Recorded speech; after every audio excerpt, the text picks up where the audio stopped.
Today, let's talk about stomach noises. Stomach noises are very common. They happen during digestion. The stomach and intestines move food.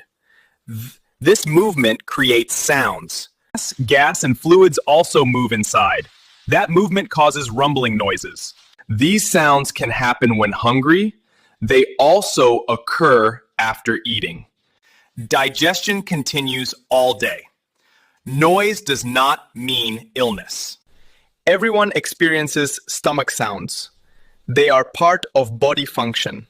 Stress can increase gut movement. This may make sounds louder. Most stomach noises are normal. They usually stop on their own.